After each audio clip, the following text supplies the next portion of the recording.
खैर मकदम है आप सभी का बिग बुलेटिन में। आपके साथ मैं हूं समीर अब्बास। डिबेट आज कर्नाटक चुनाव पर जरूर है, लेकिन इसकी कहानी अगर राजस्थान से शुरू ना की जाए तो पूरी नहीं हो पाएगी। राजस्थान की अलवर लोकसभा सीट से बीजेपी के उम्मीदवार जसवंत सिंह खुलेआम अपनी चुनावी रैलियों में कहते हैं कि जो हिंदू हैं वो बीजेपी को वोट दें और मुसलमान कांग्रेस को।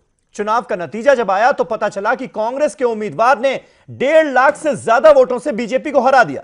इसके अलावा अजमेर और मांडलगढ़ की सीटों पर भी कांग्रेस का कब्जा हो गया, वो भी पूरे दबदबे के साथ। सबक यह कि हिंदू कार्ड काम नहीं आया।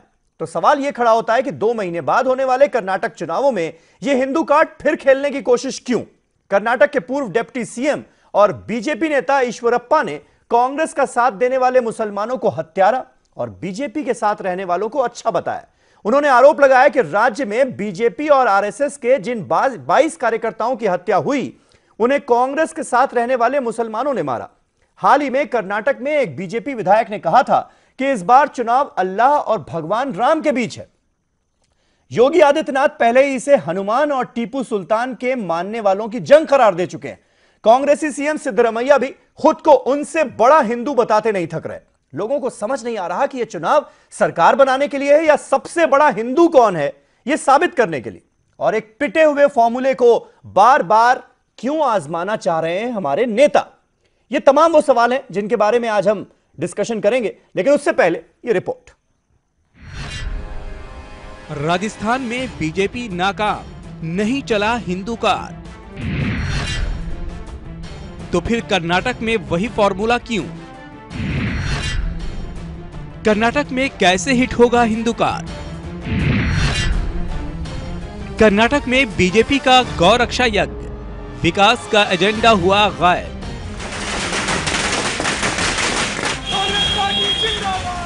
राजस्थान में हिंदू कार्ड के सहारे इंतखाबात में जीत का दम भरने वाली हुकूमत को एक बार फिर जोरदार झटका लगा है। राजस्थान और मगरबी बंगाल के ज़िमनी इंतखाब ने ये साफ कर दिया है कि हिंदू कार्ड के जरिए इंतखाबात नहीं जीता जा सकता। राजस्थान में 2 लोकसभा सीट और 1 असेंबली सीट, वहीं मगरबी बंगाल में 1 लोकसभा सीट और 1 असेंबली सीट पर बीजेपी को जबरदस्त शिकस्त का सामना करना पड़ा है। वहीं बीजेपी कर्नाटक असेंबली इंतखाबात में भी हिंदू कार्ड खेलने की तैयारी में है। कर्नाटक इंतखाबात की तैयारियां जोरों पर हैं। कर्नाटक में बीजेपी गौ रक्षा यज्ञ कर रही है। वहीं कर्नाटक में एक रैली के दौरान उत्तर प्रदेश वज़ीर आला योगी आदित्यनाथ का बयान आया कि कर्नाटक टीपू नहीं बल्कि हनुमान भक्तों की जगह है। कर्नाटक में भी विकास का एजेंडा गायब है। राजस्थान में हार के बाद बीजेपी खेमे में खामोशी और सन्नाटा है, तो वहीं बीजेपी हलीफ जमात शिवसेना अपनी ही पार्टी की हार पर तंज कर रही है। शिवसेना तर्जुमान संजय राउत का कहना है कि ये तो सिर्फ इंटरवल है, अभी तो फिल्म 2019 में पूरी होगी। ट्रेलर तो गुजरात में दिखा था, मैं मानता हूँ। जो ट्रेलर है 2019 का वो राजस्थान में नहीं, हमने गुजरात में देखा है। राजस्थान तो इंटरवल है, अब पिक्चर बाकी है, वो हम दिखाएंगे। वहीं दूसरी जानिब कांग्रेस खेमे से जश्न का माहौल है। सीनियर लीडर राज बब्बर का कहना है कि आवाम ने मरकजी हुकूमत को आईना दिखाया है। जनता ने खुलकर जो है विरोध किया है। सरकार आपकी, दिल्ली में सरकार आपकी। एक कैंडिडेट जो है अलवर का 1,98,000 से जीतता है, दूसरा कैंडिडेट वहाँ 1.5 लाख के आसपास जीतता है। आपकी जो सबसे मजबूत सीट विधानसभा के थी भीलवाड़ा, वहां पर जो बीजेपी हारती है, ये ट्रेलर नहीं है, ये सही माने में ये लिटरेचर है। ये वो किताब है जिसको शायद बीजेपी और मोदी सरकार पढ़ नहीं पा रही है।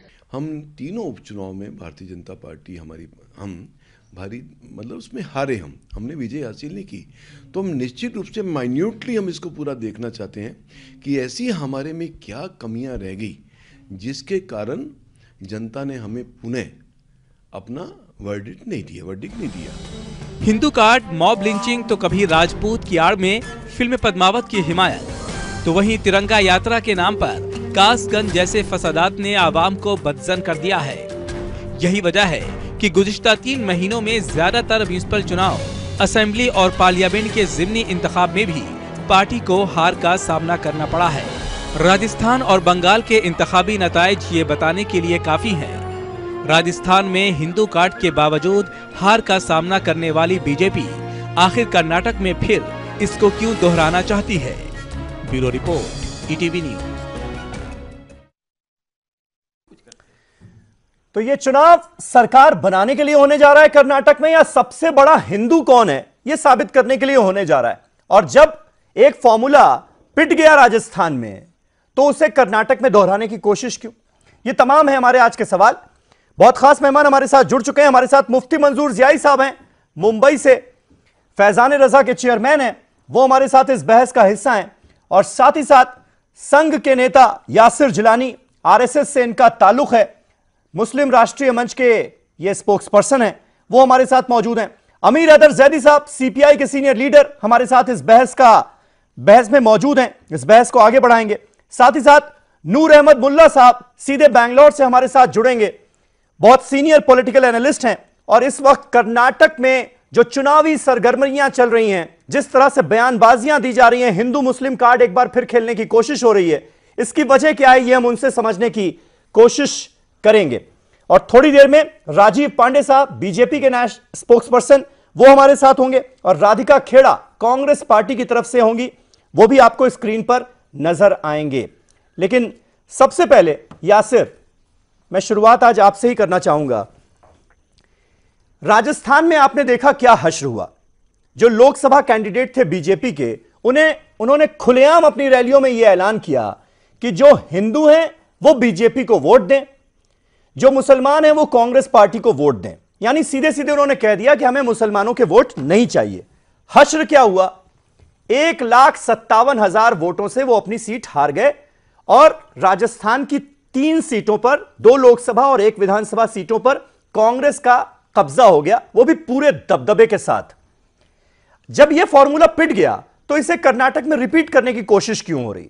नहीं, देखिए, मैं राजस्थान में जो तीनों सीट पे जो रिजल्ट आया है वो राज्य स्तर के भी कुछ ऐसे एक ऐसा सिस्टम बन जाता है जहां पे हो सकता है सरकार और संगठन के बीच कुछ इस तरह की बात रही, लेकिन वहां हार हुई है, उसको एक्सेप्ट करते हैं। हार होती है। लेकिन आप ये कहेंगे कि कर्नाटका में हम इस तरह की बात क्यों कर रहे हैं, तो कर्नाटका में शुरुआत किसने करी? कर्नाटका में किस सरकार ने यह कहा कि मुसलमानों से सारे केसेस हटा लिए जाएं? तो आप जो तुष्टीकरण की राजनीति इनके दिलो दिमाग में घुसी हुई है, वो उससे बाहर नहीं आ सकते। मुसलमानों से सारे केस हटा लिए जाए मतलब पीएफआई का आप जिक्र कर रहे हैं? हाँ, पीएफआई के एक्टिविस्ट हैं जिनके खिलाफ केसेस थे, वो वापस लेने की बात ये वहां की सरकार ने कहा, ये हम लोगों ने नहीं कहा। तो आप जो ये तुष्टीकरण की राजनीति की शुरुआत कहां से होती है? आप जब भी आप किसी भी नेता का बयान उठा के देखिए, वो फौरन हिंदू और मुसलमान के साथ जोड़ देता है। और खास करके कांग्रेस के लीडर मुसलमानों से कुछ ज्यादा उन्हें प्यार है, क्योंकि 70 साल से अगर किसी एक कौम को उन्होंने बंधक बनाया, एक कौम को उन्होंने अपने वोट बैंक की तरह इस्तेमाल किया, एक कौम को उन्होंने हाशिए पे रखा, वो मुसलमान रही है। देखिए, मुसलमानों को उन्होंने, इसलिए वो मुसलमान को छोड़ नहीं सकते। अब आप यहाँ पे मुसलमानों को छोड़ नहीं सकते, तो इसमें बुराई क्या है? मतलब मुसलमानों हिंदुओं सबको साथ लेकर चलने की बात होनी चाहिए ना, चाहे कांग्रेस पार्टी हो या बीजेपी का कोई नेता अपनी चुनावी रैली में यह कैसे कह सकता है कि भाई मुसलमान जो हैं वो कांग्रेस पार्टी को वोट दें, हिंदू जो हैं वो बीजेपी को वोट दें? आप लोग हिंदुओं की पार्टी हैं क्या? मतलब बीजेपी जो आप तो संघ से ताल्लुक है आपका, लेकिन बीजेपी जो आपकी पॉलिटिकल विंग है, क्या वो हिंदुओं की पार्टी है? ये देश मान ले क्या? नहीं। आप किसने कहा कि आप ये बात माने? और हमेशा से आप देखिए कि कांग्रेस ने जो एक अपीजमेंट की राजनीति पूरे भारत में करी है, आपको बताने की जरूरत नहीं है। चाहे वो पीएफआई अभी आप जिक्र कर रहे थे, या आप कोई भी इतिहास उठा के देख लें। मैं भारतीय जनता पार्टी का कोई स्पोक्स पर्सन नहीं हूं, लेकिन मेरी जो ऑब्जर्वेशन है कि कर्नाटका में जिस तरह से जहरीली बातें कांग्रेस की तरफ से वहां की सरकार है, आज भी जो संतोष लड़का है जिसकी हत्या हुई है, और जिस तरह से वहां हत्याएं हो रही हैं चुनावी रंजिश को, आप लोगों ने पूरी जिम्मेदारी सिद्धरामैया सरकार पर डाल दी। तो आप बताइए, किस सीधे कहा गया कि सरकार करवा रही है? क्लियर वहां पे नामजद एफआईआर दर्ज हो रही है, वसीम नाम का लड़का नामजद एफआईआर हुई है, तो आप किसी और को कह सकते हैं? ये बताइए, आपके पास भी ये रिपोर्ट होगी। तो कहीं ना कहीं जो तुष्टीकरण की राजनीति है पूरा, और मुझे भारतीय जनता पार्टी को ये कहने में मुझे बिल्कुल गुरेज नहीं है कि वो अगर सबका साथ सबका विकास लेके काम कर रहे हैं, उसमें अगर राजस्थान की 3 3 सीटों पे अगर रिजल्ट नेगेटिव हो गया है तो आप उसको पैमाना मान के नहीं चलें कि उससे आने वाले वक्त में कोई बहुत बड़ा कांग्रेस के अंदर बदलाव आ जाएगा। पहले कांग्रेस वहां डिसाइड करे कि ठीक है। राधिका खेड़ा हमारे साथ जुड़ गई हैं। राधिका खेड़ा वहां की बागडोर देने जा रहे हैं और किसके नेतृत्व में वहां चुनाव लड़ेंगे। ठीक है, ठीक है। क्या ये जीत सचिन पायलट की थी या अशोक गहलोत? मुझे लगता है इस जीत के बाद फैसला अब बीजेपी को भी करना होगा कि वसुंधरा राजे की कमान में राजस्थान में आप लोग चुनाव लड़ने जा रहे हैं या नहीं जा रहे हैं। जो हार हुई है जितनी भयंकर, उसके बाद आपका कोई नेता ये मानने के लिए फिलहाल तैयार नहीं हो रहा है कि नहीं हम पूरे दमखम के साथ वसुंधरा जी के नेतृत्व में ही आगे बढ़ेंगे। राधिका खेड़ा हमारे साथ जुड़ गई हैं। राधिका, आपको क्या लगता है, जिस तरह से राजस्थान के चुनावों में हिंदू मुस्लिम मुद्दा इसको तूल देने की कोशिश की गई, बाकायदा बीजेपी के जो कैंडिडेट थे अलवर से, उन्होंने साफ तौर पर कहा कि अगर आप हिंदू हैं तो बीजेपी को वोट दीजिए, अगर आप मुस्लिम हैं तो कांग्रेस पार्टी को वोट दीजिए। जसवंत सिंह यादव इनका नाम था और 1,57,000 वोटों से आपकी पार्टी ने उन्हें हरा दिया। आपको क्या लगता है कि ये जो हिंदू कार्ड बार बार खेलने की कोशिश की जा रही है, ये क्या अब दरअसल एक पिटा हुआ मुद्दा हो गया है?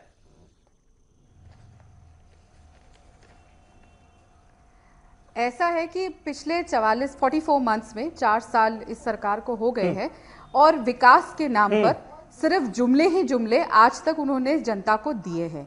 और अब जब उनके विकास के जुमलों से जनता बाहर आ रही है तो वो और विकास के जुमले और साथ में समाज में ध्रुवीकरण, ये 2 रणनीतियां हैं भाजपा सरकार की लोग चुनाव को लेके और इस देश को चलाने के लिए। और धीरे धीरे उनके ऊपर से पर्दा उठ रहा है, लोगों को सच्चाई सामने आ रही है। विकास के नाम पे उनको जुमले मिले हैं और बात बात पे भाई को भाई से लड़ाना, धर्म को धर्म से लड़ाना और जाति को जाति से लड़ाना अब इनका स्लोगन बन चुका है।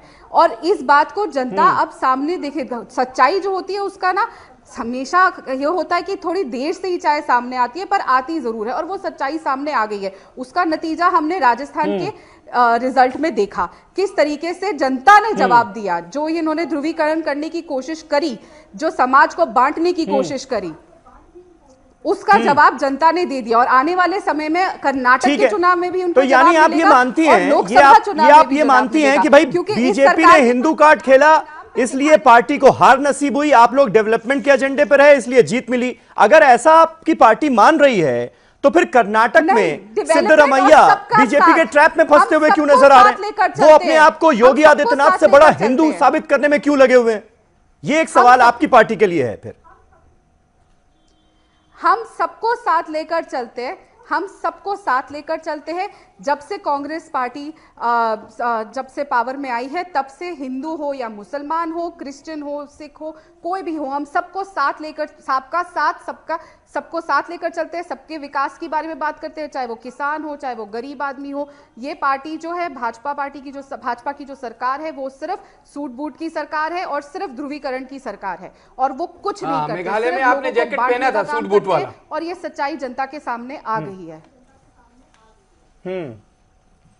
ठीक है, ठीक है। जैदी साहब, क्या आपको लगता है ये तुष्टीकरण वर्ड जो है ना, इसका जिक्र बार बार होता है, चुनाव आने वाले होते हैं तो बीजेपी की तरफ से बार बार कहा जाता है कि भाई मुसलमानों का तुष्टीकरण, और ये पीएफआई, इसका नाम तो आप बार बार सुनते रहे होंगे क्योंकि केरल में भी पीएफआई का नाम बार बार लिया जाता है। आपकी सरकार पर इल्जाम लगता है कि उसके खिलाफ कार्रवाई नहीं की जा रही। अब कर्नाटक में चुनाव आने वाले हैं तो कर्नाटक में भी बार बार यही इल्जाम लग रहा है कि पीएफआई के कार्यकर्ता, पीएफआई एक्टिविस्ट जो चाह रहे हैं वो कर रहे हैं, संघ कार्यकर्ताओं की हत्या की जा रही है, लेकिन उनके खिलाफ अगर केस होता है तो सरकार वापस ले लेती है।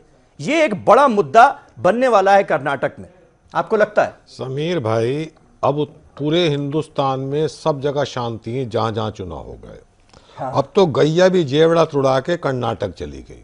हाँ। क्योंकि वहां जितने भी उसकी रक्षा भी वहीं होनी है, लव जिहाद भी वहीं होना है। हाँ। सारे जितने मसाइल की जड़ होंगी अब वो कर्नाटक होगा।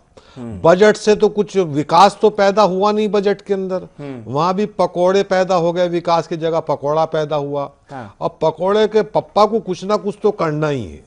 अब पकोड़े पप्पा ने आदेश दिया है कि सब के सब जितने भी रक्षा दल के लोग हैं सब कर्नाटक पहुंचे, क्योंकि गैया कूड़ा वहां खा रही है, लव जिहाद वहां हो रहा है। जो बीजेपी गौ रक्षा यात्रा शुरू कर रही है कर्नाटक में, उसका आप जिक्र करना बात कर रहा हूँ। पूरे राज्य में गौ रक्षा यात्रा शुरू होगी अब, और अब वहां कर्नाटक के अंदर मतलब गाय एक चुनावी मुद्दा बनाया, मुद्दा बनने जा रहा है, झंडा भी मुद्दा बनने जा रहा है। ये पूरे देश के अंदर बजरंग दल के लोग तिरंगे के साथ समकक्ष लेके भगवा चलते हैं, और जब कर्नाटक में जाते हैं तो ये एतराज करते हैं कि वहां की राज्य सरकार अलग से क्यों झंडे की बात करती है। तो उसके समकक्ष और झंडा नहीं आना चाहिए, भगवा उससे ऊपर रहेगा। अब मैं बजट विकास के अंदर, जब बजट अभी 2 दिन पहले पेश हुआ, किसानों ने इन्हें बलगनाने की कोशिश की, लेकिन जब लोगों ने आकलन किया तो जैसे गुजरात के अंदर इन्होंने कहा था कि नर्मदा का पानी हम किसानों के लिए लेकर आए हैं, अब नर्मदा का पानी गुजरात के किसानों को मिलेगा, लेकिन चुनाव होते ही प्रतिबंध, अगर नर्मदा से किसी किसान ने पानी लिया तो FIR दर्ज होगी जोत के लिए। ऐसे ही इन्होंने कहा अब हम कृषि उपज का नहीं 1.5% ठीक है। हमने वो बजट का तो हमने जिक्र किया, कल पूरी डिबेट हुई, लेकिन ये हिंदू मुस्लिम मुद्दा मैं बस ये जानने की कोशिश कर रहा हूं, जब राजस्थान में पिट गया, लोगों ने इसे खारिज कर दिया, देश की आम जनता जो है वो सिर्फ और सिर्फ विकास चाहती है, डेवलपमेंट कितना हो रहा है इससे मतलब है, उनके जेब में पैसे आ रहे हैं या नहीं आ रहे हैं मतलब इससे है, रोजगार मिल रहा है या नहीं मिल रहा है मतलब इससे है। तो फिर ये हिंदू मुस्लिम मुद्दे को तूल देकर पार्टियां चुनाव जीतने की कोशिश क्यों कर रही हैं भाई? समीर भाई, जब आप जानते हैं कि एनालिसिस में सबने कहा कि बजट पिट गया, बजट से अंदर कुछ नहीं निकला, तो बचा क्या? बचा तो एक ही है कि विवाद की राजनीति करो, देश के अंदर तनाव पैदा करो, चुनाव जीतो। ये फंडा इनका बार बार चला है। सुन लीजिए, बजट शानदार काट की हांडी, गरीब समीर भाई, और काट की हांडी सुन लीजिए, उड़ान भरने वाला बजट रहा है। पकोड़े के भैया सुन रहे, पकोड़े के भैया आप ये इस तरह के अल्फाजों का पकोड़े के भैया चैनल पे कहते हैं, पकोड़े के पप्पा ने अल्फाजों पर थोड़ा सा काबू रखिए। आप तो बहुत सोच समझ के बोलने वाले लोगों में से, बहुत सोच समझ के आप खुद बोलते हैं। सुन लीजिए जी, लेकिन सुनिए, जब बजट पिट गया तो अब ये कहना चाहिए नया फार्मूला ये लेके आएंगे, क्योंकि इसके अलावा इनके पास एक काट की हांडी, कोई योजना नहीं, कोई परियोजना नहीं। मोदी जी का एक भाषण इनके पास ले दे के है, और वो भाषण बार बार नहीं चढ़ता, झूठ की हांडी बार बार नहीं चढ़ती है। अब ये नया फार्मूला लेके आ रहे हैं साहब, मंदिर का, लव जिहाद का, गौ रक्षा का। अब वो सब जगह की गौ रक्षा सुरक्षित है, कर्नाटक की, केरल की, उड़ीसा की, त्रिपुरा की गौ माताओं को खतरा है। हिंदुत्व को उत्तर प्रदेश में सही हो गया, ये उत्तर प्रदेश में जो बलात्कारी है उनके केस वापस करते हैं, लेकिन कर्नाटक में जाएंगे तो कुछ और मापदंड है। उत्तर प्रदेश मुजफ्फरनगर के दंगइये जिन्होंने बलात्कार किया है उनके केस वापस। ठीक है, राजीव पांडे जुड़ गए हमारे साथ। राजीव पांडे बीजेपी के स्पोक्स पर्सन जुड़ गए हमारे साथ मुंबई से लाइव व्यू के जरिए। राजीव, मैं आपसे जानना चाहूंगा, जिक्र यहां पर यही हो रहा था कि जब राजस्थान में हिंदू कार्ड का मुद्दा आप लोगों ने जोर शोर से उठाया, वो मुद्दा पिट गया, आप लोग बुरी तरह से चुनाव हार गए, उसके बाद भी कर्नाटक में उसे दोहराने की कोशिश क्यों हो रही है? आपके कर्नाटक के जो डिप्टी सीएम रह चुके हैं ईश्वरप्पा साहब, उनका बयान मैं आपको पढ़कर सुना रहा हूं। वो कहते हैं कांग्रेस का साथ देने वाले मुसलमान जो हैं वो हत्यारे हैं, और बीजेपी के साथ रहने वाले जो मुसलमान हैं वो अच्छे हैं, और जिन 22 कार्यकर्ताओं की हत्या हुई उन्हें कांग्रेस के साथ रहने वाले मुसलमानों ने मारा है। मतलब ये इतना हिंदू मुसलमान करके क्या फायदा हो जाएगा आपको? चुनाव जीत जाएंगे आप कर्नाटक में? चुनाव के जीतने और हारने का सवाल नहीं है। कर्नाटका में जिस तरीके से कांग्रेस पार्टी एक लेफ्ट का किलिंग इंस्टिंक्ट लेकर के जिस तरीके से लेफ्ट पार्टियां अपने अपोनेंट्स को फिजिकली एलिमिनेट करती थी, उसी प्रकार से आज के डेट में कांग्रेस, वहां जो कांग्रेस की सरकार है वो अपने अपोजिशन को एलिमिनेट कर रही है। कल संतोष नाम के एक बीजेपी के कार्यकर्ता की हत्या वहां के कांग्रेसी गुंडों ने, जिसको वसीम नाम के एक आदमी लीड कर रहा था, उसके साथ 3 और लोग थे, उसने हत्या की है। इंडियन एक्सप्रेस की न्यूज है। देखिए कांग्रेस जिस प्रकार से, चूंकि उनको दिखाने के लिए 5 साल में कुछ नहीं है, इसलिए वो मुस्लिम कार्ड खेल रहे हैं। उन्होंने ये काम किया है। नहीं, राजीव जी, आपके कार्यकर्ता की हत्या होती है, आप डंके की चोट पर यह दावा कीजिए, आप डंके की चोट पर यह कहिए कि जो हत्यारे हैं उनके खिलाफ सख्त से सख्त कार्रवाई हो। उनके खिलाफ कार्रवाई नहीं कर रही सरकार, लेकिन ये हिंदू मुसलमान जब आप ले आते हैं ना, तब आपकी मंशा पर सवाल उठता है। बात सुनिए, एक लाइन 30 सेकंड समीर भाई, 30 सेकंड जी। कांग्रेस जिस प्रकार से कर्नाटक में और उस केरला में जिस प्रकार से पॉपुलर फ्रंट ऑफ इंडिया नाम का एक ऑर्गेनाइजेशन है और उसका एक पॉलिटिकल नेम है, फ्रंट है socialist democratic party of SDPI, they are hardcore criminals, they have जिहादी mindset and Congress is using like Indira ji used Bhindranwale in Punjab. Right now Congress is playing with fire when they are getting support from SDPI. I have not interfered with anybody. Allow me to complete. जिस तरीके से SDPI का इस्तेमाल कर रही है Congress party और popular front of India का, ये देश के लिए बहुत दुर्भाग्यपूर्ण है। कांग्रेस पार्टी ने लेफ्ट फ्रंट के लोगों से ट्रेनिंग लेकर के अपने अपोनेंट को एलिमिनेट कर रही है। This is so sad. आपने गुजरात में आपके पास अगर इतनी पुख्ता जानकारी है राजीव पांडे, बिहार में चुनाव हुआ, राजीव पांडे आपके पास अगर इतनी पुख्ता जानकारी है, पीएफआई के एक्टिविस्ट को आप सीधे सीधे आतंकवादी करार देने की कोशिश कर रहे हैं, और अगर वाकई इतने सीरियस चार्जेस हैं और गवर्नमेंट को पता है कि वाकई ये ऐसा हो रहा है, तो कहां है आपकी इन्वेस्टिगेटिव एजेंसीज? क्यों नहीं कार्रवाई हो रही है? क्यों नहीं पीएफआई को बैन किया जा रहा है? क्यों नहीं उसके लोगों को अंदर किया जा रहा है पकड़ के? ऐसे गुंडे बाहर क्यों टहल रहे हैं? भाई 6 केसेस में पीएफआई के लोगों को एनआईए ने चार्जशीट किया है। आपको पता नहीं है, मैं आपको इंफॉर्मेशन दे रहा हूं। पीएफआई के लोग कर्नाटका एंड केरला में चार्जशीटेड हो रहे हैं क्योंकि केरला में सरकार कांग्रेस की है, इसलिए पीएफआई के जितने भी क्रिमिनल्स हैं, जिहादी तत्व हैं, उनको कांग्रेस का समर्थन है। और मैं आपको कह रहा हूं, जिस तरीके से कांग्रेस इस चुनाव को ले जा रही है, क्योंकि उनके पास 5 साल में काम दिखाने के लिए कुछ नहीं है, इसलिए वो हिंदू मुस्लिम खेल रहे हैं और अपने अपोनेंट को फिजिकली एलिमिनेट कर रहे हैं। कल संतोष की हत्या हुई है, कौन जिम्मेवार है इसके लिए? मुफ्ती मंजूर जियाई साहब, एक छोटा सा रिएक्शन आपसे चाहूंगा, फिर मैं ब्रेक के बाद मुल्ला साहब के पास जाऊंगा। मुफ्ती मंजूर जियाई साहब, क्या आपको लगता है पीएफआई को मोहरा बनाया जा रहा है, या फिर वाकई पीएफआई का इस्तेमाल राजनीतिक पार्टियां कर रही हैं चुनाव को इधर से उधर करने में, जीतने या हारने में? देखिए समीर भाई, सबसे इंपॉर्टेंट ये पहलू हो जाएगा कि हर एक पार्टी एक दूसरे पर तोहमत लगाने के लिए एक दूसरे को जिहादी बता रहे हैं, एक दूसरे के ऊपर में तोहमतें लगा रहे हैं। लेकिन हमें देखना ये होगा कि हम हिंदुस्तान, एक हिंदू कहेगा मैं हिंदू हूँ, मुसलमान कहेगा मैं मुसलमान हूँ, तो ये कब मिलजुल के कब कहेंगे कि मैं हिंदुस्तानी हूँ? ये हिंदुस्तानी कहने की बात ही नहीं कर रहे हैं, ये सिर्फ हिंदू राज बनाना चाहते हैं। मुसलमानों की बात करेंगे तो उनके ऊपर तुष्टीकरण की राजनीति की बात करेंगे। लेकिन इंपॉर्टेंट पहलू ये हो गया है कि कर्नाटका के अंदर में 6.25 करोड़ लोग अगर बसते हैं वहां पर, तो उसमें से औरतों का जो मामला है 3.25 करोड़ के ऊपर का है। और अभी मैं ये देख रहा हूं कि वहां पर एक नई पार्टी भी जन्म ले रही है जिसका नाम है एमईपी, जो महिला सशक्तिकरण की बात करती है। जैसा कि हमारे प्रेसिडेंट ने भी कहा है, नौहिरा शेख हमारी अभी बात हो रही थी, वो ये कह रहे थे कि हम यहां पर सीएम बन जाएंगे। अब ये बताइए कि ये सीएम बनने की बात ये करती हैं और इस तरीके की बातें होंगी, तो तुष्टीकरण कहां कहां हमें दिखाई देगा? अभी उनके सीईओ जो हैं, उनके सीईओ और जनरल सेक्रेटरी जनाब समीर सैयद से बात हो रही थी हमारी, वो मुझसे ये कहते हैं कि साहब हम कर्नाटका में हम सरकार बना लेंगे, हम सरकार बनाने की बात करेंगे। यहां पर एक दूसरे की तरक्की अगर चाहते हैं, अगर कर्नाटका को यह बढ़ाना चाहते हैं, तो हिंदू मुस्लिम एकता की बात करें, उसको तरक्की देने की बात करें, वहां रोजगार बढ़ाने की बात करें, हिंदुस्तानी बनने की बात करें, हिंदू बनने की बात ना करें, कोई मुसलमान बनने की बात ना करें। अगर वो अपनी रियासत को आगे बढ़ाएंगे तो यही सबसे बड़ी दिक्कत है। मुझे ये समझ में आ रहा है कि हर मोड़ पर कभी गाय को लाया जाएगा, बात नहीं हो रही है, बड़ा हिंदू साबित करने की कोशिश हो रही है, जो अपने आप में चौंका रहा है। एक छोटा सा ब्रेक लेना पड़ रहा है, और नूर अहमद साहब, आपसे मैं माफी चाहूंगा इस बात के लिए कि इस सेगमेंट में आपके पास नहीं आ पाया। दूसरे सेगमेंट की शुरुआत आपसे ही करूंगा। एक छोटा सा ब्रेक ले रहा हूं, ब्रेक के बाद जानने की कोशिश यही होगी कि आखिर पिटे हुए फॉर्मूले को, हिंदू कार्ड के पिटे हुए फॉर्मूले को फिर से कर्नाटक में यूज करने का सबब क्या है। छोटा सा ब्रेक, फौरन हो रहे हैं हाजिर।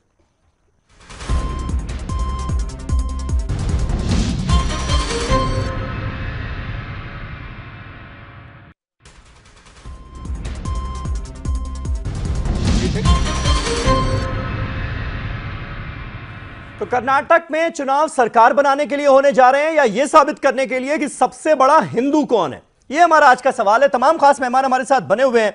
हमारे साथ सीनियर जर्नलिस्ट नूर अहमद मुल्ला साहब मौजूद हैं, सीधे बेंगलोर से वो हमारे साथ मौजूद हैं।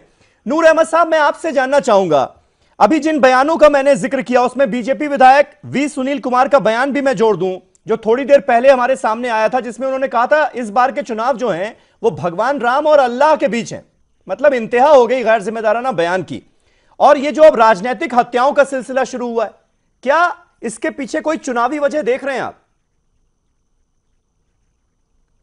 देखिए, सबसे पहले तो ये जो वोटर है ये बहुत जागरूक है, अभी बाशऊर है, और अभी जो वोट होने जा रहे हैं 218 में, ये जब वोट होंगे तो पिछली हुकूमत का तज्जिया किया जाएगा।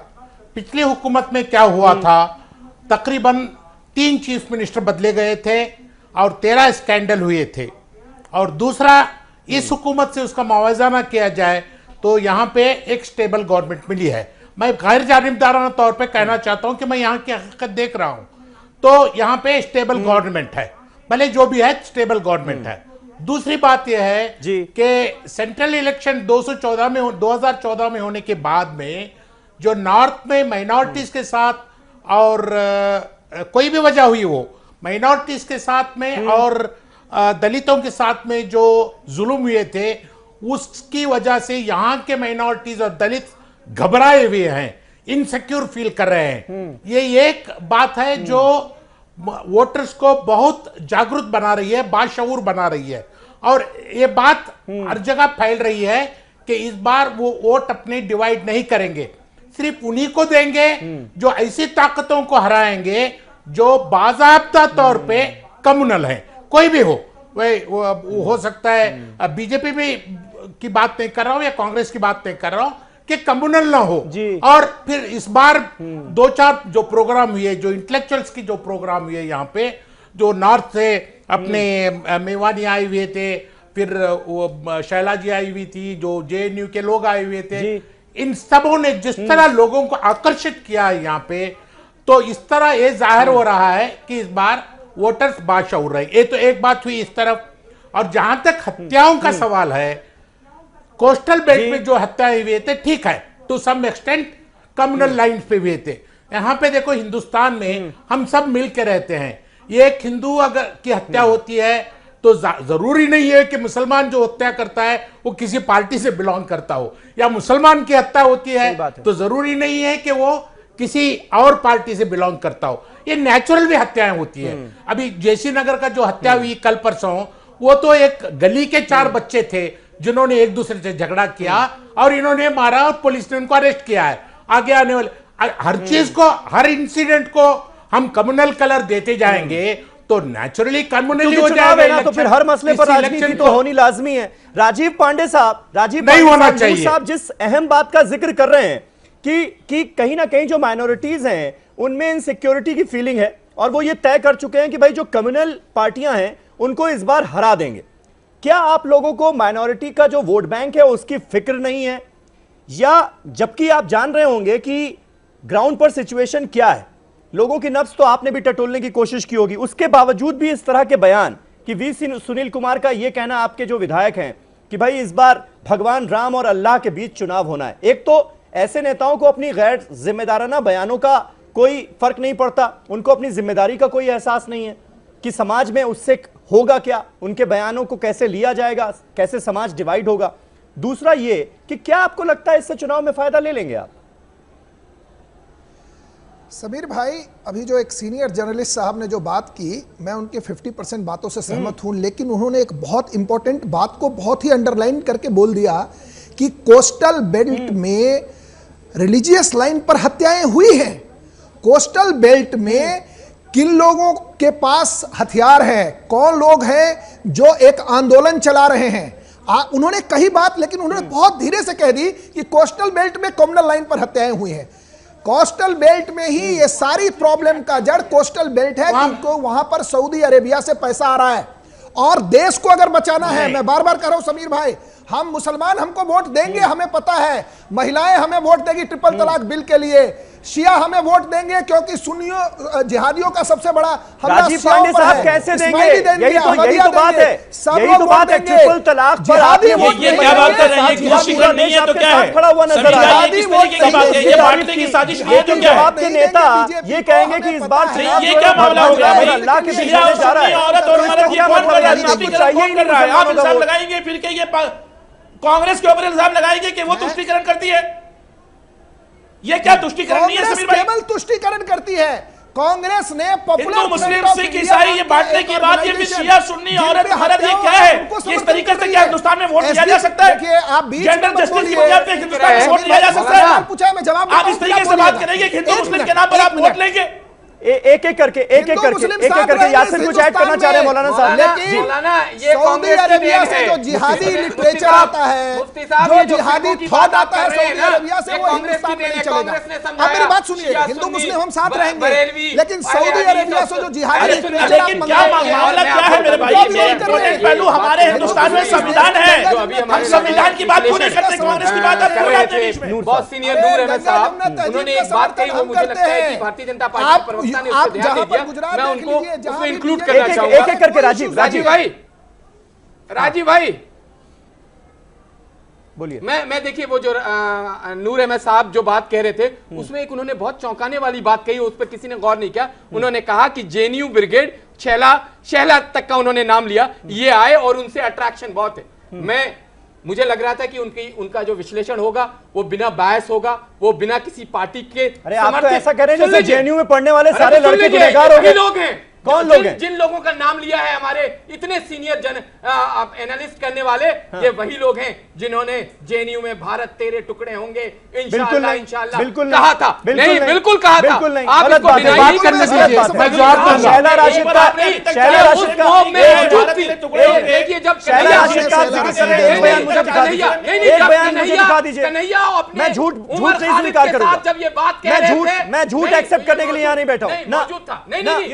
हिंदुस्तान का वातावरण खराब करने की साजिशें हैं। जो लोग जिम्मेदार थे उनको आपकी सरकार अभी तक पकड़ नहीं पाई। वो नहीं, लेकिन उनकी जिन लोगों के उनकी जो देश विरोधी नारे नजर नहीं आए, उनको आप लोग टारगेट करते रहते हैं। तोड़ने की उनकी जो मानसिकता है, चार्जशीट फ्रेम नहीं कर पा रहे हैं। इसके लिए हम अगर समीर भाई, ये चार्जशीट फ्रेम नहीं कर पा रहे अभी तक। उठाते कि हम उनको बोले भी नहीं, और वो भारत के अंदर भारत तेरे टुकड़े टुकड़े करने के लिए कह के निकल जाए। अरे भाई, जिसने भारत तेरे टुकड़े होंगे कहा, अगर उनको गिरफ्तार कीजिए। और कश्मीर में क्या कर रहे हैं? पूरी जेएनयू क्या कर रहे हैं? क्या मतलब जेएनयू में क्या सब गुंडे हैं? कश्मीर में आप क्या कर रहे हैं साहब? महबूबा मुफ्ती के साथ बैठकर आप क्या कर रहे हैं कश्मीर में? 90% वहां के जो स्टूडेंट्स हैं वो बहुत अच्छे हैं, राष्ट्रवादी हैं, लेकिन जिनके खिलाफ FIR मतलब जो आपके खिलाफ बोले, जो आरएसएस के खिलाफ बोले, नहीं, जो आरएसएस के खिलाफ बोले वो देश के खिलाफ हो गया। नहीं, मैंने नहीं कहा कि जो आरएसएस के खिलाफ। आप लोकतंत्र में फ्री है, फ्रीडम ऑफ स्पीच आपके पास सबसे बड़ा हथियार है, आप बोल सकते हैं। लेकिन अगर आप एक सीनियर विश्लेषण होके जो अपनी बातों को, जिसको भारत देख रहा है, अगर वो इन जैसे लोगों का नाम लेता है, तो वो कहीं ना कहीं किसी एक पार्टी को अपने दिमाग में रख के अपनी बातों को सामने रखने की कोशिश कर रहा है। ठीक है राधिका जी, मैं आपसे जानना चाह रहा हूं कि भाई कांग्रेस पार्टी की स्ट्रैटेजी क्या है? क्योंकि ऐसा कई बार नजर आता है कि बीजेपी ट्रैप बिछाती है और उस ट्रैप में कांग्रेस पार्टी फंसती हुई नजर आती है। जब आप जवाब देने लगते हैं, योगी आदित्यनाथ आते हैं, वो कह कर जाते हैं कि भाई इस बार एक तरफ है हनुमान के मानने वाले, दूसरी तरफ है टीपू सुल्तान के मानने वाले। उसके बाद हम देखते क्या हैं, इस तरह के बयानों को सीधे सीधे खारिज करने के बजाय सिद्धरमैया साहब अपने आप को उनसे बड़ा हिंदू साबित करने की कोशिश करने लगते हैं। वो कहते हैं कि बीजेपी कौरवों की तरह है, हम पांडवों की तरह हैं, चुनाव में एक जंग होने जा रही है और मैं योगी आदित्यनाथ से भी बड़ा हिंदू हूं, मेरे नाम में सिद्ध भी है और राम भी है। तो फिर तो आप उनके ट्रैप में फंस रहे हैं। फिर आप भी वही काम करने लगे कि सबसे बड़ा हिंदू बीजेपी वाले नहीं, सबसे बड़े हिंदू हम हैं।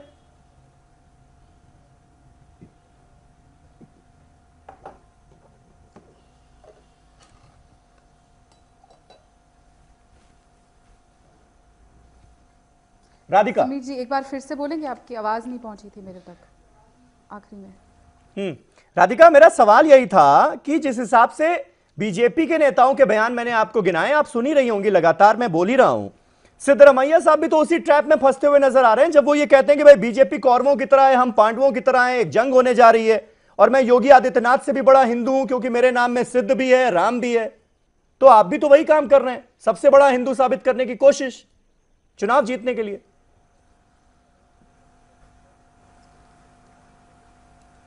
देखिए, मैंने पहले भी कहा है, कांग्रेस विकास के मुद्दे पे चुनाव लड़ती है। कांग्रेस उन मुद्दों पे चुनाव लड़ती है कि सबको साथ लेके चढ़ने पे चुनाव लड़ती है। सिद्धरमैया जी ने कहा कि उनके नाम में राम है, तो उसमें ऐसी तो कोई बात नहीं है कि वो हम मुसलमान के खिलाफ हो गए या कि एक हिंदुओं के तरफ हो गए। और जहां तक कौरवों और पांडवों की बात है, तो जिस तरीके से वो तो कौरव भाजपा के इतने सारे, अभी लोकसभा हो चाहे स्टेट्स हो, सब जगह भाजपा ही, और पांडव कम ही थे, और उन्होंने कैसे कौरवों को हराया था, और हम आज कम सीटों पे हैं और कैसे कम जगह पे हैं, और कैसे हम भाजपा को हराएंगे और सच्चाई की कैसे जीत होगी, वो सिर्फ उसका एक एग्जाम्पल था। और जैसे बार बार मैं पहले भी सुन रही थी, ये लोग हिंदू धर्म की बात करते हैं, गौ रक्षा की बात करते हैं, कई लोगों ने गौ रक्षा की भी बात करी थी अभी बीच में। तो इनके खुद ही की गवर्नमेंट जहां पे जिन स्टेट्स में, वहीं पे जो स्टेट की चलती हुई गौशाले, वहीं पे तो गाय की हत्या होती है, गायों का ध्यान, गाय माता का ध्यान नहीं रखा जाता, और बात अब ये लोग हवन करने जा रहे हैं। आपको लगता है राधिका कि कर्नाटक में भी गाय एक बड़ा चुनावी मुद्दा बनने जा रही है? जिस हिसाब से गौ रक्षा यात्रा बीजेपी ने आज से शुरू कर दी है पूरे कर्नाटक में घूम घूम कर, अब इसका जवाब क्या होगा? आप लोग भी गौ रक्षा यात्रा निकालेंगे? क्या है, देखिए कर्नाटक में कांग्रेस ने 80 से 90% जो वादे किए थे, जो प्रॉमिसेस किए थे और जो योजनाओं लेकर आई थी, वो पूरी करी हैं। और इस बात का भाजपा के पास कोई तोड़ नहीं है, क्योंकि वहां पे काम हुआ है, विकास दिखा है। गुजरात मॉडल कुछ नहीं था, असली में कर्नाटक मॉडल है, जहां पे लोगों का विकास हुआ है। और इस वजह से भाजपा के पास वहां पे कोई मुद्दा नहीं है उठाने को, तो वो सिर्फ चुनाव को खराब करने के लिए, वहां के लोगों को डर भय फैलाने के लिए बार बार हिंदू मुस्लिम की और जाति की हर चीज की राजनीति कर रही है। राजस्थान में उनको जवाब मिल गया, कुछ महीने की बात बची है, वो उनको कर्नाटक की जनता भी जवाब दे देगी, क्योंकि जनता को विकास चाहिए, जनता को हिंदू मुस्लिम ने नहीं बंटना चाहती। कोई भी धर्म, किसी भी धर्म से ऐसे लड़ाई नहीं करना चाहता, चाहे वो कोई भी धर्म हो। और क्योंकि भाजपा, जैसे मैं बार बार कह रही हूं, उनके पास विकास के नाम पर कुछ नहीं है, चाहे उन्होंने, और जहां पे विकास है तो इसीलिए उस बात को छुपाने के लिए वो बार बार हिंदू मुस्लिम की झगड़ा करके ला रहे हैं। ठीक है, मुफ्ती मंजूर साहब, देश की बड़ी से बड़ी अदालतें बार बार ये हमारे सत्तानशीनों को और सियासतदानों को नसीहत देती आई हैं कि ये जो मजहब है, इसे आप सियासत में मिक्स मत कीजिए, मजहब के नाम पर सियासत मत कीजिए। लेकिन अफसोस इसी बात का है कि हो यही रहा है देश में, डेवलपमेंट की राजनीति कहीं खोती हुई नजर आ रही है। अब आप ये देखिए कि कर्नाटक में भी कांग्रेस एक वीडियो जारी करती है, बीफ जनता पार्टी ठहरा देती है बीजेपी को कि वो बीफ जनता पार्टी है। फिर बीजेपी एक वीडियो जारी करती है और सिद्धरमैया सरकार को हिंदू विरोधी बताने की कोशिश करती है। मतलब हिंदू मुसलमान के इर्द गिर्द ही चुनाव लड़े जा रहे हैं। यह सबसे बड़ा अफसोस है देश के लोगों के लिए।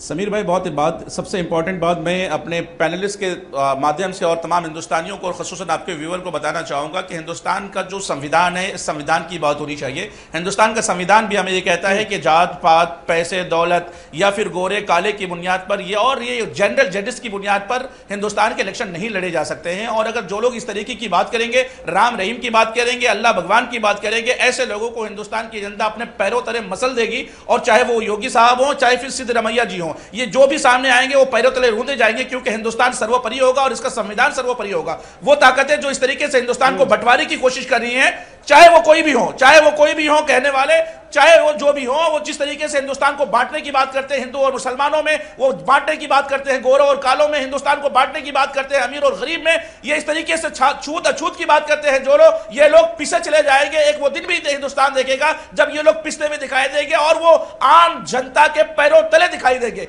उसकी असल वजह यह है समीर भाई कि हिंदुस्तान सर्वोपरि उस वक्त होगा जब हिंदुस्तान में हिंदू, मुसलमान, सिख, ईसाई मिलकर रहेगा। औरत का पावरमेंट होना चाहिए, सशक्तिकरण औरतों का होना चाहिए, बच्चों को संविधान के साथ जीने का अधिकार मिलना चाहिए। हिंदू और मुसलमान अपनी ताकतों के साथ, अपने सम्मान, अपने धर्म के साथ जी सके। ये ऐसा हिंदुस्तान के लोग चाहते हैं। लेकिन कुछ तत्व ऐसे हैं, कुछ लोग ऐसे हैं जो हिंदुस्तान के अंदर में बिगाड़ चाहते हैं। वो जो लोग भी होंगे उसको आने वाले इलेक्शन में हिंदुस्तान नहीं, मैं समझता हूं कि कर्नाटक के लोग उसको उनके मुंह पर तमाचा मारेंगे और उनके मुंह पर थूक करके भगा देंगे। उनको वोट नहीं देंगे, वोट उनको देंगे जो कर्नाटक की सशक्तिकरण की बात करेंगे, कर्नाटक की डेवलपमेंट की बात करेंगे, कर्नाटक की एकता की बात करेंगे। उनको वहां की हुकूमत, वहां के लोगों को हुकूमत बनाएगी। और मुझे उम्मीद है आपको लगता है ये सारे इश्यूज जो है ये मायने रखते हैं? हिंदू मुसलमान का इशू, लव जिहाद का इशू, गाय का इशू, ये तमाम जो मुद्दे उठाए जाते रहे हैं चुनावों के टाइम पर हर जगह स्टेट्स में, और 2019 भी करीब है, तो आपको लगता है कि ये सारे जो असल मुद्दे हैं, डेवलपमेंट के जो इश्यूज हैं, वो सारे मुद्दे होंगे या फिर चुनाव इन्हीं मुद्दों पर लड़े और जीते जाते रहेंगे? समीर भाई, अरब ममालिक से जो पैसा आता है उस पर बहुत प्रश्न चिन्ह लगते हैं। राजीव पांड्या भी जिक्र कर रहे थे। सुन लीजिए, अरब ममालिक में देश का मजदूर जाता है हमारे यहाँ का, और जो यहाँ का हिंदुस्तान का कहीं और बाहर जाता है ना दूसरे ममालिक में, कर्नाटक वगैरह, वो वहां शिफ्ट हो जाता है। लेकिन अरब ममालिक में जो मजदूर जाकर अपने खून पसीने की कमाई से वो जो यहाँ देश के अंदर पैसा भेज रहा है, जिसमें जिसके पैसा भेजने में देश के विकास में, देश की जीडीपी में उसका एक मुख्य भूमिका है, योगदान है, बीजेपी उस पर प्रश्न चिन्ह लगाती है और बीजेपी को ये माफी मांगनी चाहिए देश के मजदूरों से। और वहां से जो पैसा भेजता है वो अकेला मुसलमान नहीं जाता, हिंदू मुसलमान जो गरीब है, जो जाहिल तबका है, जो मजदूर तबका है, वो अरब ममालिक में काम करता है और वहां से वो एक एक पैसा यहाँ बेचता है और देश के विकास में अपना योगदान देता है। तो इसमें माफी मांगनी चाहिए बीजेपी के लोगों, वरना देश सोचेगा। अब आ जाओ दूसरे प्रश्न पे आ रहा हूं। हिंदुस्तान की कोई संगठन मुझे ऐसा बता दीजिए जो हथियार लेकर सड़क पर प्रदर्शन करता हो। सिर्फ एक संगठन ऐसा है या उससे जुड़े हुए संगठन ऐसे हैं जो हथियार लहराकर सड़कों पर प्रदर्शन करते हैं और उसका नाम है आरएसएस, जिसके दफ्तरों में हथियारों का जखीरा बरामद मौजूद है। मैं इसका बता देता हूं, एक मिनट इन्होंने उठाया, पूरा देश जानता है, पूरा देश जानता है कि हथियारों को लेकर प्रदर्शन करने वाला देश का एकमात्र संगठन है आरएसएस या उससे जुड़े हुए संगठन। बाकी कोई पार्टी, कोई संगठन, और मैं तो उन्हें आतंकवादी कहता हूं, सीपीआईएम आतंकवादी के पकौड़े के भैया सुन लो, पकौड़े के भैया सुनो, सीपीआईएम के आतंकवादी एक करके हम उन्हें नारे लगाए वो आरएसएस के दफ्तर से आए थे, वरना होम मिनिस्टर को माफी मांगनी चाहिए कि देश के बंटवारे का जवाब देना चाहता हूँ। आज तक सलाह बात कर रहे हैं क्योंकि इनका वरना माफी मांगनी चाहिए उनसे। सीपीआईएम जैसे आतंकवादी संगठन के साथ सीपीआईएम पे ये कभी बात नहीं करना चाहते। सीपीआईएम के लोग छत्तीसगढ़ में दंतेवाड़ा में हमारे सीआरपीएफ के जवानों को मारते हैं, उस वक्त ये घरों में सुन लीजिए, आज भी सबका जवान कह रहा था, कोई नहीं कह रहा था, आपके पास कोई आपके साथ अब सरकार बना के रखते हैं, जो सीआईएसएफ और सीआरपीएफ के जवानों को मारते हैं उनके साथ अब सरकार बना के रखते हैं। हो गया एक करके, नहीं एक बोल तो दिया आपने। आरएसएस के बारे में इन्होंने जो पहली बात कही है वो भी बिल्कुल गलत है। बिल्कुल पूरा देश जानता है। अरे कोई नहीं, पूरा देश जानता है सीपीआईएम के बारे में। सीपीआई में जो माले आतंकवाद फैला रहा है उसके बारे में ठीक है एक मिनट, आपके लोग हैं, इनके कैडर लेफ्ट और राइट दोनों आज स्टूडियो में है। सीपीआईएम का कमांडर, ठीक है एक मिनट उस पे बात अरे वो आपके दफ्तर से नहीं आते, आप कम से कम पढ़ के आया कीजिए। लेफ्ट और राइट दोनों स्टूडियो में है। ओहो प्लीज थोड़ा सा सब्र कीजिए, लेफ्ट और राइट दोनों स्टूडियो में है। इसका यह मतलब नहीं है कि आप लोग किसी और को बोलने ही नहीं देंगे। राजीव पांडे साहब देखिए, दो बातें हैं।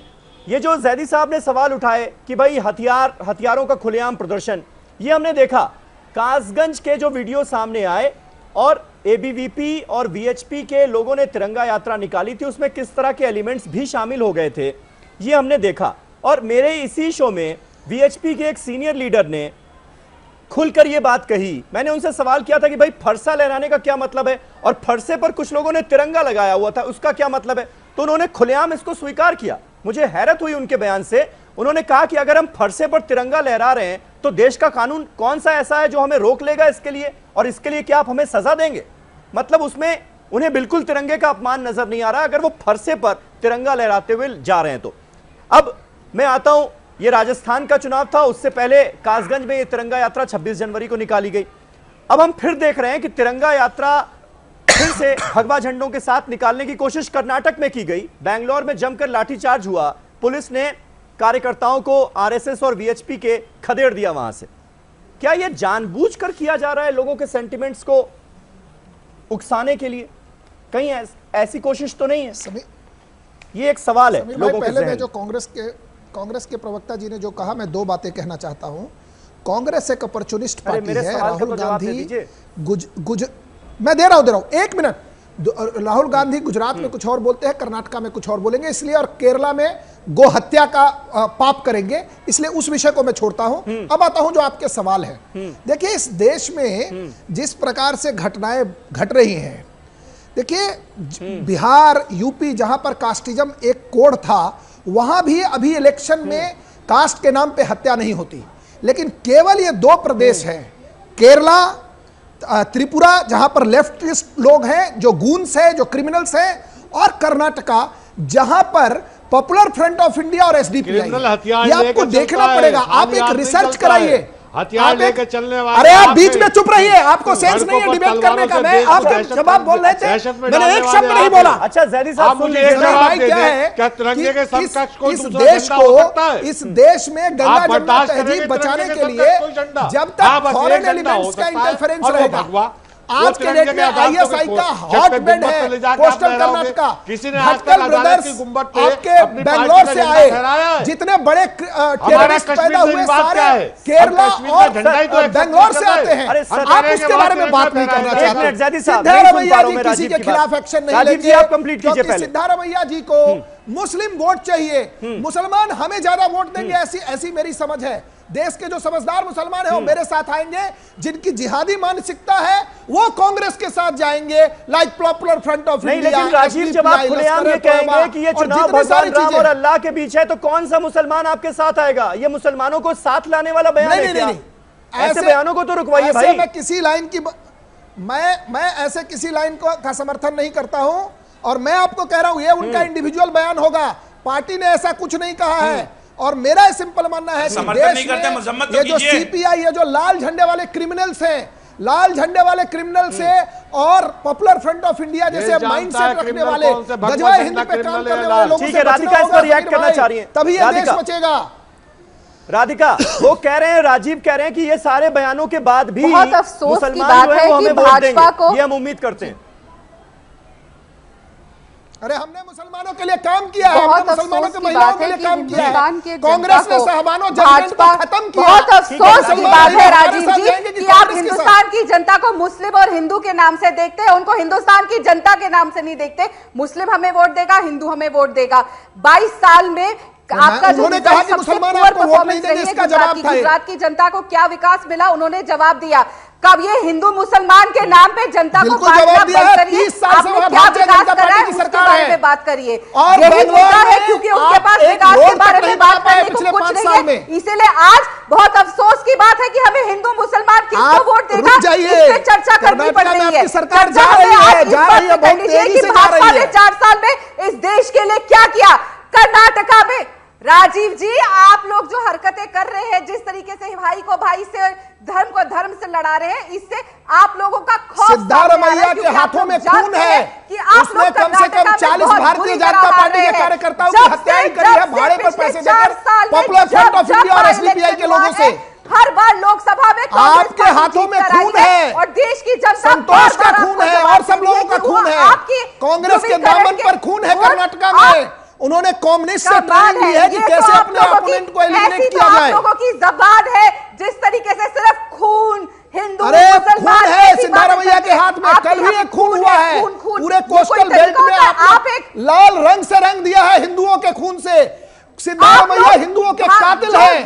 बेंगलोर, पूरे कर्नाटका में लव जिहाद को प्रमोट करने वाला सिद्धारमैया है। जल रहा है उत्तर प्रदेश, जल रहा है। सिद्धारमैया लव जिहाद को सपोर्ट करने वाला अधिकारी, चीफ मिनिस्टर, हिंदुओं की हत्या करने वाला चीफ मिनिस्टर, लेफ्ट के लाल झंडे से ट्रेनिंग लेकर के अपने ओपोनेंट्स को, पॉलिटिकल एनिमीज को एलिमिनेट करने वाला एक चीफ मिनिस्टर है।